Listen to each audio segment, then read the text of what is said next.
my gosh. Hey, Crazy Dre Podcast. That's amazing.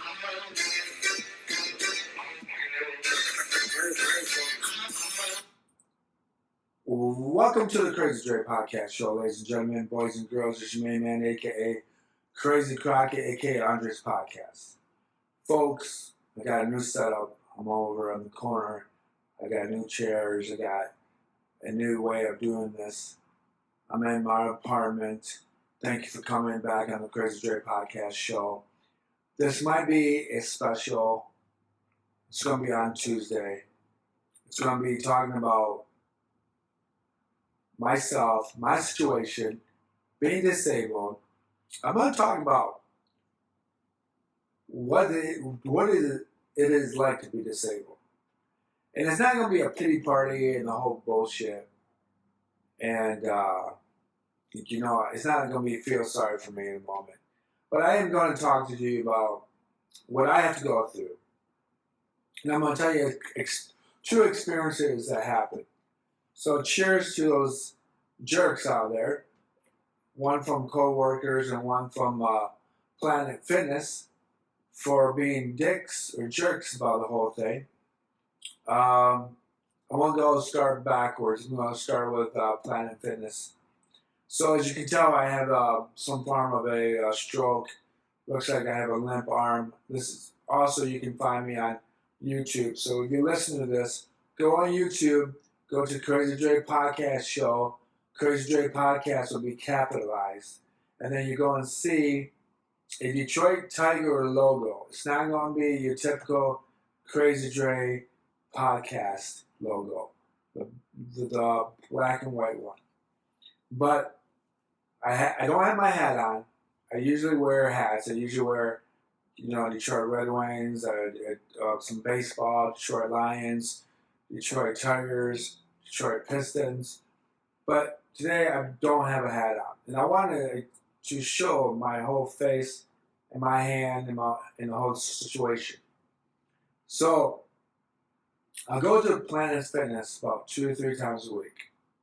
I'm working out. I love working out. I like to work out on my upper body, my right arm, my legs.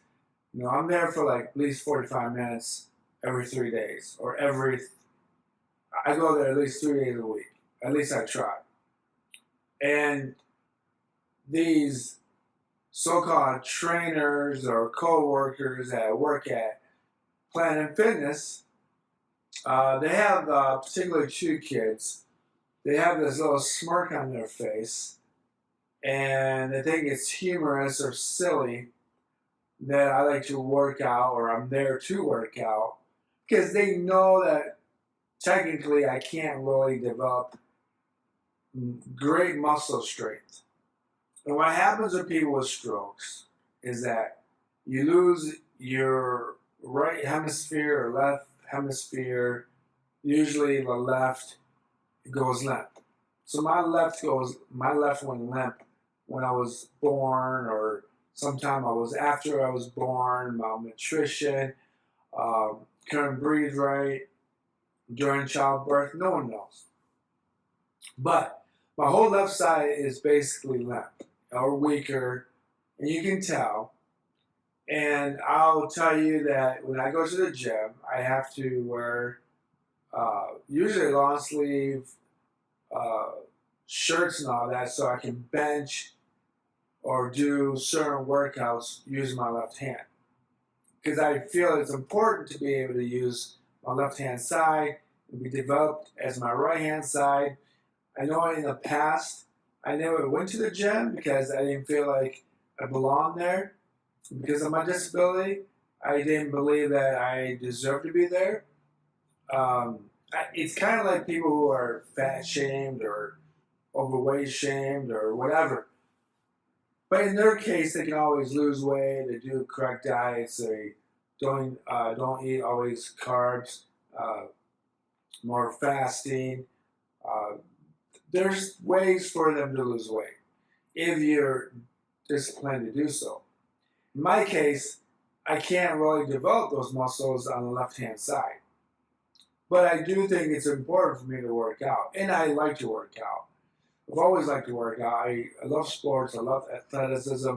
I love to, do anything that anyone did in their 20s or their teens. So I'm very competitive in that nature. But if you're a person who is a worker at Planet Fitness or Fitness 19 or any of those facilities, your job is to encourage people to come back.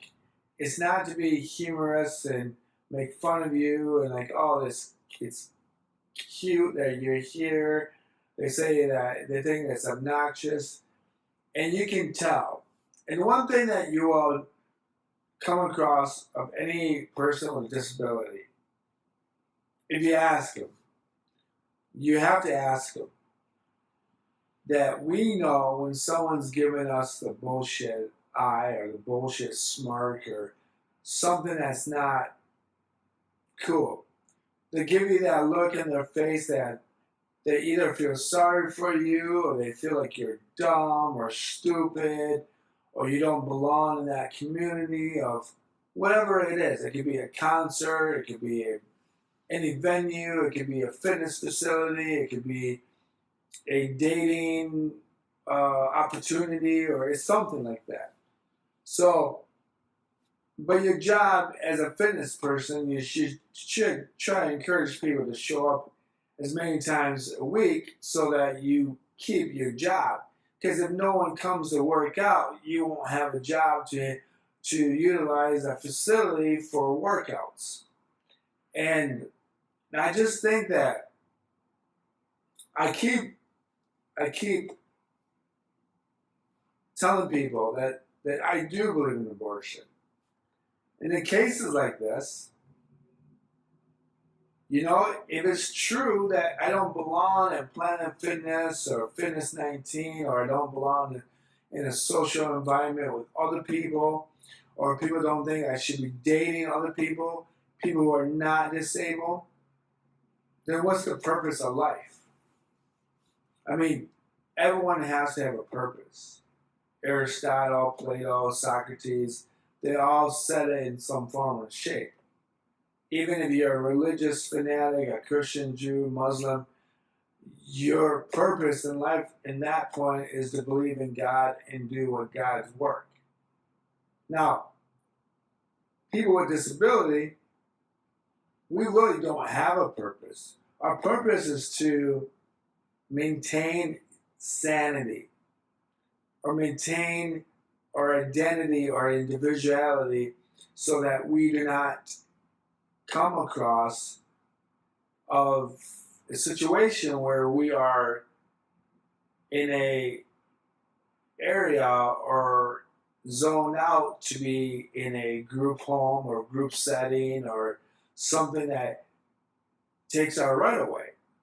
And then it's important to talk about this because a lot of people who are disabled, and I'm not talking about people with extreme Down syndrome or extreme mental disability. They used to call it retardation.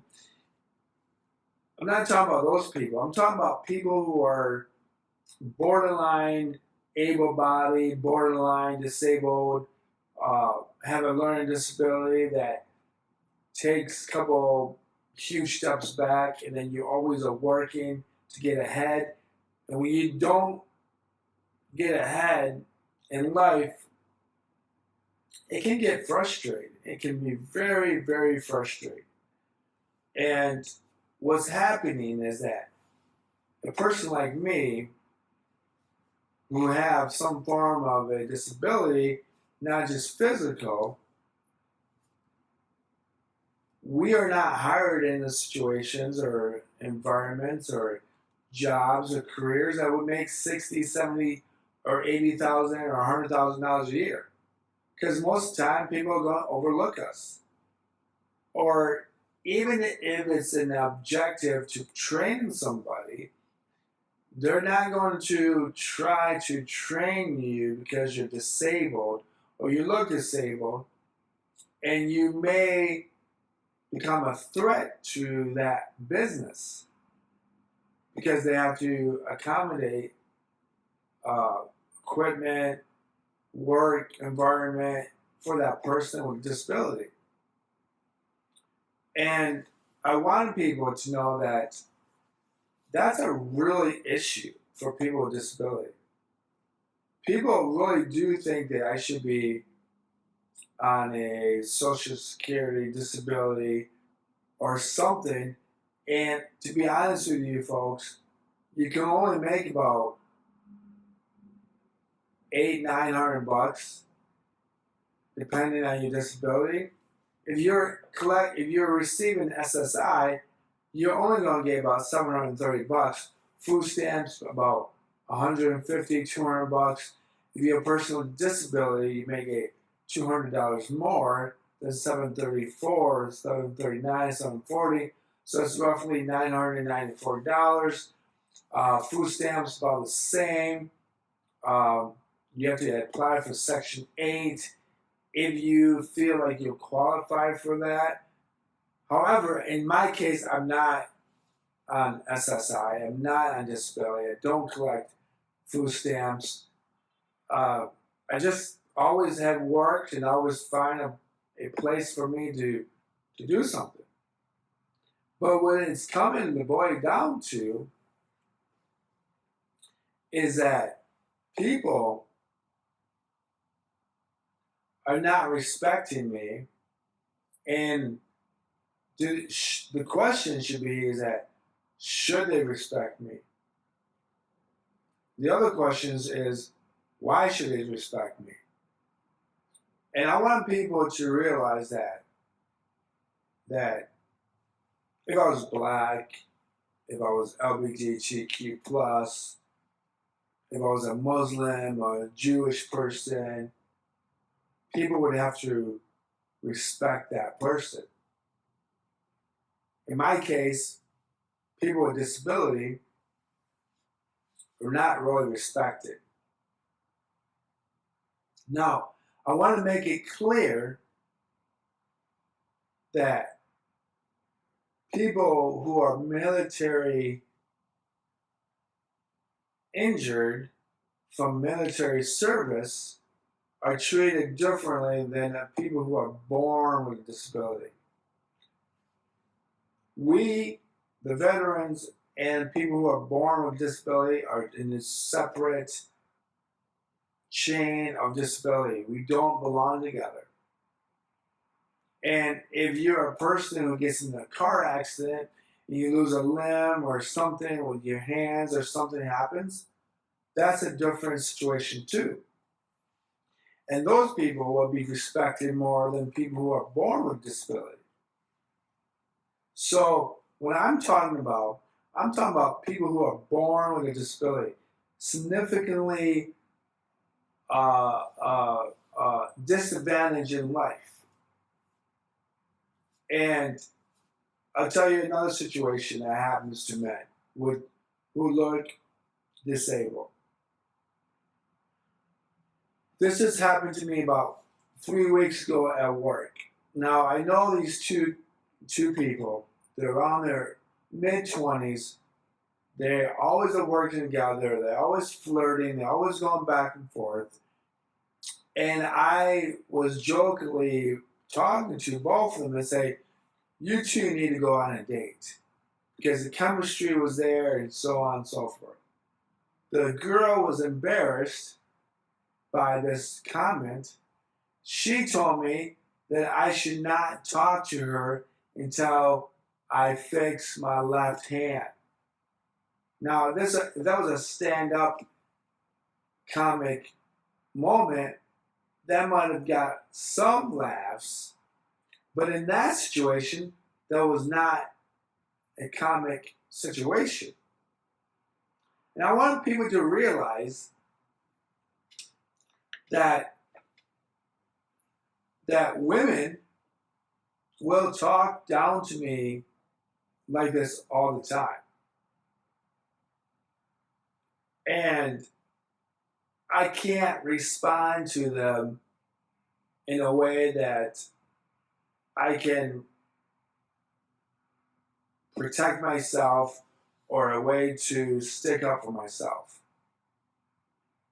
because it comes off very, very mean, very, very bitter.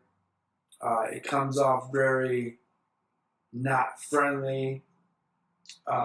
They feel like they're being attacked. If I were to say to her, "You're a jerk," and I don't give a 2 cents about you, and let's say I threw an F bomb at her, and I told her to F off, or whatever, for whatever, that in itself, I would have been reprimanded. I would have been punished for the comments that I said to her over what she said to me. Now you gotta remember, if I was a good looking man, and then if I said that to an obese girl and say, "Come back to me when you lose 30, 40 pounds, I might talk to you." And that would have been sexual harassment.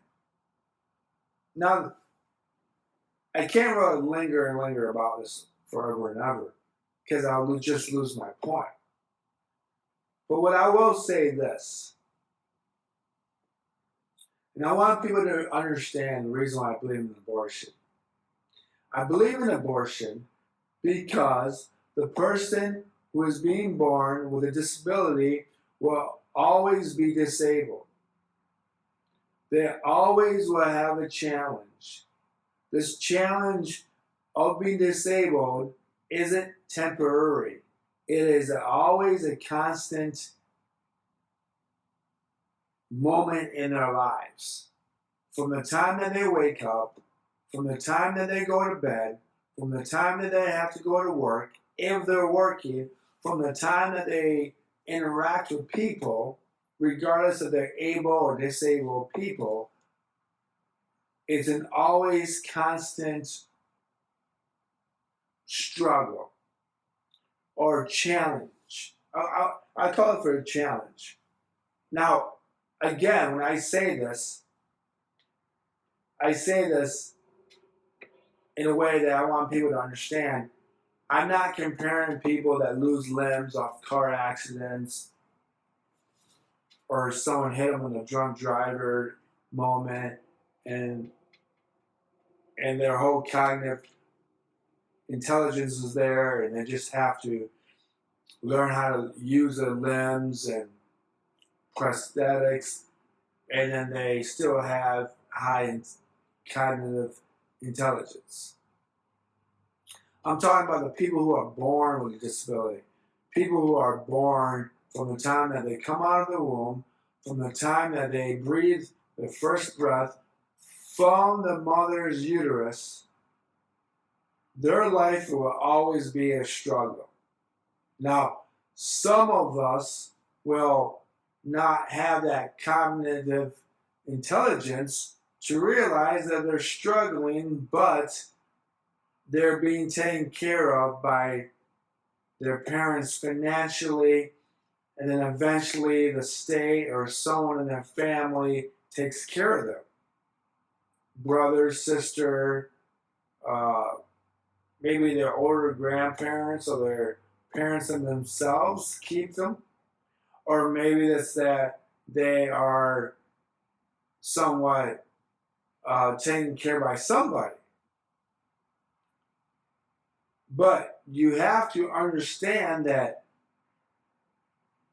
people like myself, even though we don't talk about our disability or we don't like to bring it up, we always are in a constant state of mind of being disabled. When I have to go to work, when I have to push carts, help in the kitchen, I'm always confronted by somebody seeing if I need extra help or seeing if I can do the job. Now, it doesn't matter if I'm working with them 500 days in a row or this is my first time working with them in the first place. It always happens. And I want people to realize that that when you come across somebody who's disabled and you tell them, I'm so proud of you for working, do you tell people that who are able-bodied people with two good arms, two good legs, two good hands, and have some form of cognitive intelligence? Do you tell them that? No. You expect them to be like that because it's part of our society to work for your freedom. You work for yourself. You work for independence. You work for having a family, having a wife, having some kids, owning property, whatever it is. Now, I want people to realize that I'm down to the point where I've got sick of it. And I started doing this podcast for that reason. For this reason, as I've got to make sure I'm on my time here. But I started this podcast so that I have an opportunity to talk about this. And I wanted to start this up because I wanted to tell people what it's like to be disabled. And I really thought that I could find other people with disability. It's hardly impossible to find other people with a physical disability like mine because we all don't live in the same city, same place. We don't always have the same disability. We really don't. But going back to abortion, well, I'm going to leave you at this because I'm not going to drag on back and forth. But I will say this, and I will always bring this up every once in a while to remind people if I have a bad day or a bad moment, and maybe someone out there will be listening to this and will be able to relate. I will tell you this. I really don't know if I'm right or wrong, but I do believe in abortion. I don't want to be alive forever like this. I don't want to be discriminated against by women that I'm attracted to. I don't want to be that guy that girls feel sorry for me and then they have to smile at me. I would rather die sooner than later than to live forever. Because living forever is not a good thing. I'll leave you like this. If you're a person that have never challenged yourself to chase your dreams, and you say to yourself that someday I'm going to do it, but I'm too scared to do this now, and you turn 101 years old 50 years from now, or 60 or 70 years from now, or even 80 years from now, if you turn 100 years old and you never tried any of your dreams and your passions, then you did not live a full life. If you are someone that chased your dreams or all your dreams and some of them failed and some of them you did not succeed, but in other ones you did succeed, you have a story to tell. And if you only live to be 60 years old, you will have a story. It is better to live a full life being 65 years old or 50 than to live to be 75 to 100 years or even 50 years and never live a day of your life. What I mean by that, if you're a person that goes to work, comes home, eats your dinner, watches TV, never goes out, never tries to meet a girl, never try to meet someone that you like or don't like, or you're just going out to an events or concerts or movies or whatever, if you don't do that, then your life isn't worth anything. You have nothing to say. And I don't feel bad for you. I really don't. I feel bad for people who are disabled that really do try their best to fulfill their dreams. And I swear, if you're someone that's playing the guitar, playing the drums, you want to start your own band, someone cuts you down, chase your dream. If you're an athlete that wants to be in a NBA, NFL, MLB, whatever it is, then chase your dream. Because the people who are laughing at you don't have any balls to try to do it themselves. They really don't. So don't listen to them. But if you're out there and you're disabled, you can find me at the Crazy Dre Podcast Show at Gmail. So it's going to say Crazy Dre Podcast Show, everything lowercase, at gmail.com. I would love to talk to you, relate stories, moments in life, whatever it is. But I want you to know that you're not alone. You're just not. So try. Try to be the best person you can be. And if you're not, who cares? Just hang out with people. Have fun. That's what I do. I go to social events, I hang out with people, and that's how it works. I think I'm really tired, by the way. But thank you for listening to Crazy Dre Podcast Show. You can find me on Spotify, Apple Podcasts, anywhere you download your podcast show. Thank you, RSS.com. And I'll talk to you, cats and dolls, some other time. Thank you, and good night.